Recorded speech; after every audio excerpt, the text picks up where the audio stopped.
জন্য বুদ্ধিমানের কাজ হলো জুমার দিন যখন আসবে বন্ধু, সব কাজ কমপ্লিট করে তুমি মসজিদে চলে যাও, যেন তোমার পিছু টান না থাকে। বলে কেন? আমাদের দোষের কিন্তু বন্ধু শেষ নাই। জুমার দিনে মুসল্লিরা যায় সবার পরে এবং বের হয়, ইমাম সাহেব যখন ডানে বামে সালাম ফেরায়, মনে হয় যেন বন্ধু বিশ্বযুদ্ধ শুরু হয়ে গেছে, কার আগে কে রে বার হয়ে যাবে। অথচ আমার নবীর আদর্শ নিয়ে আমি আজকে ওয়াজ করছি বন্ধু, ডিস্টার্ব ডোন্ট ডিস্টার্ব মি।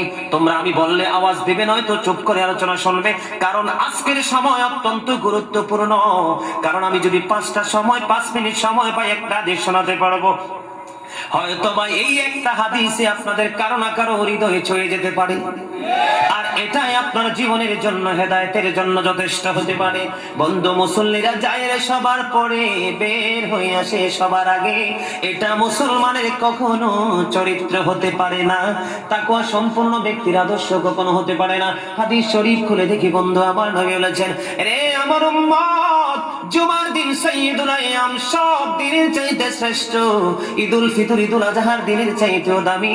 এই জুমার দিনের ফজিলত বরকত নিয়ে আলোচনা করলে বন্ধু রাত একটাই কভার করা যাবে না, এত বরকত এই জুমার দিনের। আমার নবী বলেছে, উম্মতের দল, জুমার দিনে কেউ যদি সবার আগে মসজিদে যায় আর সবার পরে যদি কেউ মসজিদ থেকে বের হয়, আপনি যাবেন, সবার আগে যাওয়ার আগে সুন্দর করে গোসল করবেন, উত্তম জামা, নতুন জামা পরবেন, আতর গোলাপ লাগাবেন।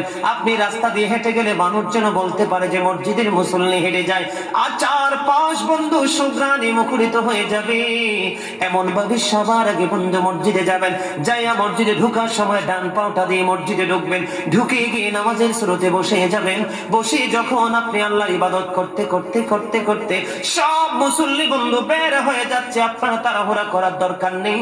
কারণ মনে রাখতে হবে, আসছি সবাই যেমনি একা একা, আবার যাব একা একা, হিসাবও দিতে হবে একা একা।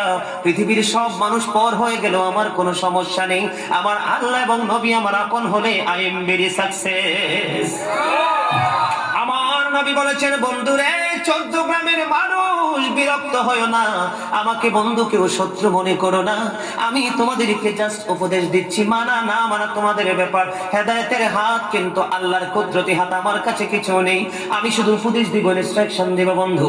নবী বলেছেন, সবার আগে তোমরা মসজিদে চলে যাবে, বের হবে সবার পরে, যার বাড়ি যত দূর, তোমার যত কদম বেশি লাগবে যাইতে, প্রত্যেকটা কদমের বিনিময় তোমার আমল নামায় 1 বছরের নফল ইবাদতের সওয়াব দেওয়া হবে।